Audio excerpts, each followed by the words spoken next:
And Corey Brown joins us on Racenet TV at the moment. He's got a lovely book of rides at Rosehill on Saturday for Rosehill Guineas Day. We might start with Snitzeland, who was very impressive first up. Corey, she's of course in the Galaxy.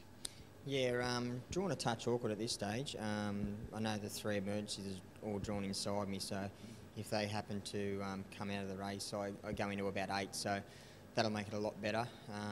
She obviously raced right up on speed, sitting outside of Haylist last time out at the farm. Look, she was ultra impressive. I think she's really come on this time in. She's more mature. I wouldn't say that she's a lot better, but she's just more mature in everything that she does. But she did surprise me. She definitely went up another level for mine last start. She went on hot tempo early and managed to quicken off it and put paid on fairly quickly. So with the right run again, she'll be very competitive. She's come on a lot since the last run. Her work's been good, so expect her to run well. She's overdue for the Group 1. Yeah, look, she hasn't had many opportunities, but I think she's definitely a deserved Group 1 winner if she gets it. Look, she's done everything to date that we've wanted her to, and she's been very competitive every preparation that she's been in. So Piero obviously narrowly beat her last year in the Golden Slipper, so hopefully she can get that Group 1 beside her name. Another first up winner, Corey, was Catkins, and she's obviously in the opening race on Saturday. Yeah, same again. She was up against the boys last time out, and she was impressive. Loves a bit of the cut out of the ground, so if there's any sort of wet weather about, she's going to appreciate it. But not saying she can't go on the wet going. She definitely goes on the dry going. But same again. She's really furnished and turned into a lovely filly. Her work's been great since she won. It's been a little time between runs, but I don't think that'll bother her. Like I said, I think she's really come on since she's raced last. Okay. Capers as well for Greg Bennett. Consistent little horse. He's a consistent horse. I've won a couple of races on him. I didn't actually think that he'd get up to these sort of journeys because he can pull quite hard over like the 7 and 8 furlongs. So to see him up to this distance and being very competitive, it was a little bit surprising.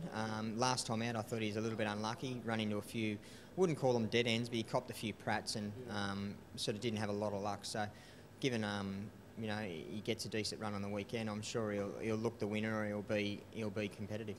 Okay. Another ride for Paul Massara this week on Vocaliser. Yeah, Blinker's going first time. A first win here, a first run. I thought she was good. She wasn't great, but she was good. I think she's going to be much better sort of next preparation when she gets up over a bit further. But the Blinkers go on the weekend for the first time.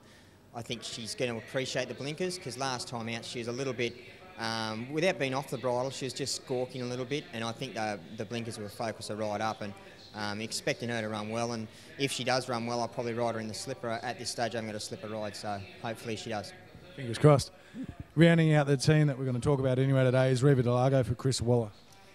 Yeah, really found a bit of a spot for this horse. He's become a bit of a favourite. He's one of those horses.